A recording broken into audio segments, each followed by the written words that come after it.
उत्तर प्रदेश में हर राजनीतिक दल अब लोकसभा चुनाव की तैयारियों में जुट गया है। वहीं समाजवादी पार्टी प्रमुख अखिलेश यादव भी अपने गठबंधन के साथ आगे के चुनाव के लिए रणनीति पर काम कर रहे हैं।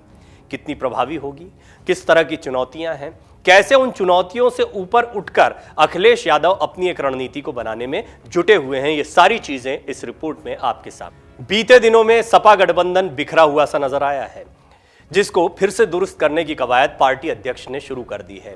इस बात की गवाही कुछ तस्वीरें दे रही हैं। दरअसल सपा प्रमुख अखिलेश यादव ने अपने ट्विटर पर बुधवार को एक तस्वीर शेयर की।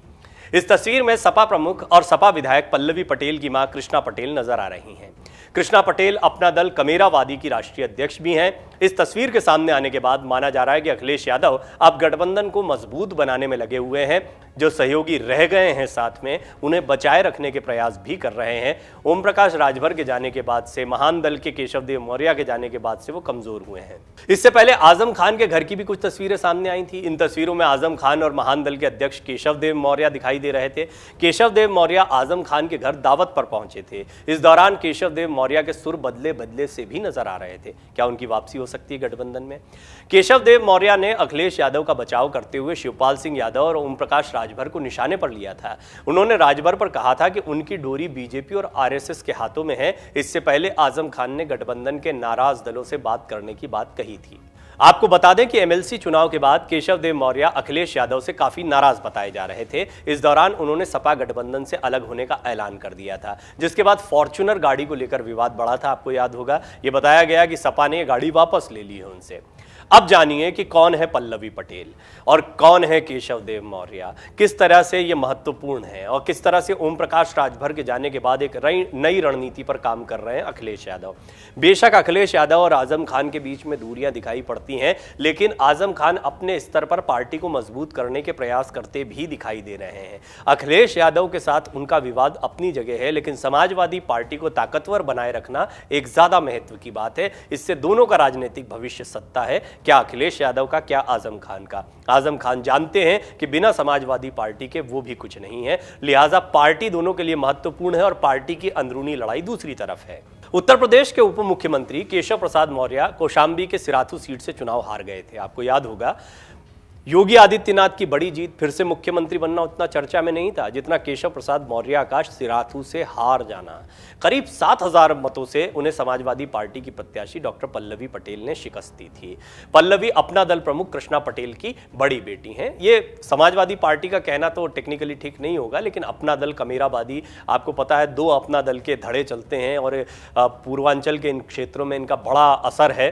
और एक दल जहां पर बीजेपी या एनडीए के साथ में है, वहीं दूसरा दल समाजवादी पार्टी के साथ में। और अपना दल कमेरावादी जो के है, अपना दल सोनेलाल और अपना दल कमेरावादी, ये 2 अलग अलग पार्टियां हैं।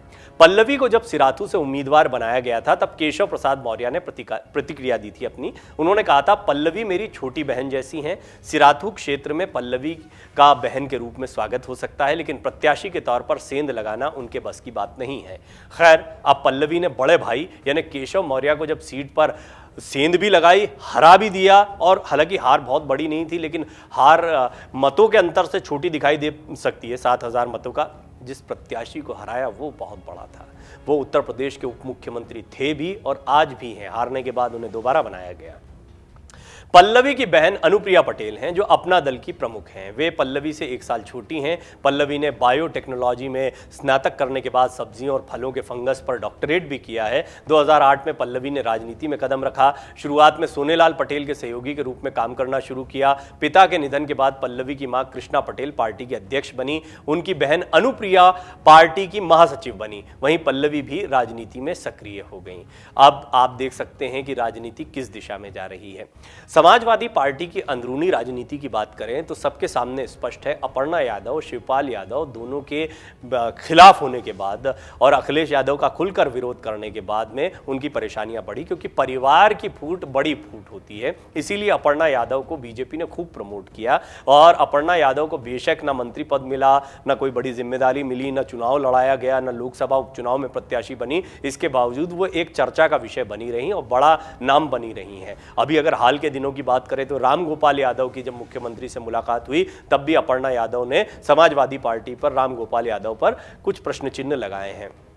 अपर्णा यादव का बोलना महत्वपूर्ण इसलिए हो जाता है क्योंकि उन्हें यादव परिवार या मुलायम सिंह यादव परिवार के किसी भी इशू पर बोलने के लिए एक तरीके से ऐसा कहा जा सकता है कि सबसे आगे बीजेपी की तरफ से रखा जाता है। शिवपाल यादव अपनी राजनीति तलाश रहे हैं, वो ना सपा छोड़ पाते हैं ना सपा में रह पाते हैं, प्रसपा जरूर चलाते हैं, बीजेपी के साथ जरूर दिखते हैं लेकिन ना बीजेपी के साथ जाते हैं ना सपा को छोड़ पाते हैं। अखिलेश की भी कुछ यही कहानी है, वो चाचा को बार बार जाने को कहते हैं, चाचा को साथ भी रखना चाहते हैं। जसवंत नगर से चुनाव भी सपा के टिकट पे लड़ाने का अनुग्रह उन्हीं ने किया था और जब नतीजे आ गए उसके बाद चाचा को एक बार फिर अलग कर दिया।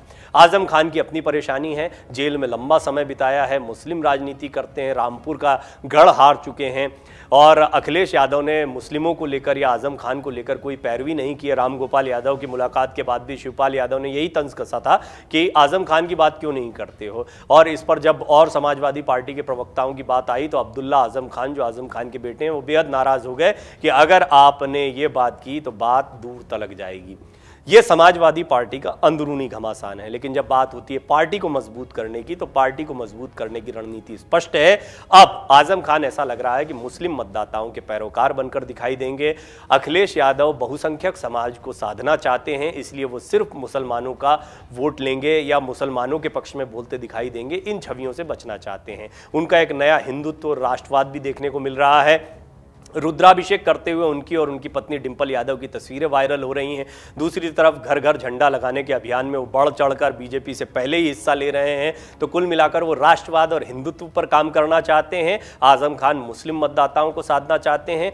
केशव देव मौर्य जैसे जो लोग नाराज हो गए या दूर चले गए उनको साथ जोड़ने का प्रयास कर रहे हैं। वहीं जो सहयोगी दल बचे हुए हैं जैसे कि अपना दल कमेरावादी, उनको जोड़ने के प्रयास अखिलेश यादव करते दिखाई दे रहे हैं। कुल मिलाकर अखिलेश अब ग्राउंड पर काम कर रहे हैं। वो 2024 के चुनाव से पहले समाजवादी पार्टी को भी बचाना चाहते हैं, समाजवादी पार्टी पर अपनी पकड़ भी मजबूत रखना चाहते हैं और वैसी ही टक्कर देना चाहते हैं जैसे विधानसभा चुनाव 2022 में उन्होंने बीजेपी को दी है। डाउनलोड करें अमर उजाला ऐप और पाएं खबरें लगातार। अगर आप ये वीडियो YouTube पर देख रहे हैं तो हमारे चैनल को सब्सक्राइब करें और बेल आइकन को दबाना ना भूलें। अगर आप Facebook पर यह वीडियो देख रहे हैं तो हमारे पेज को लाइक करें।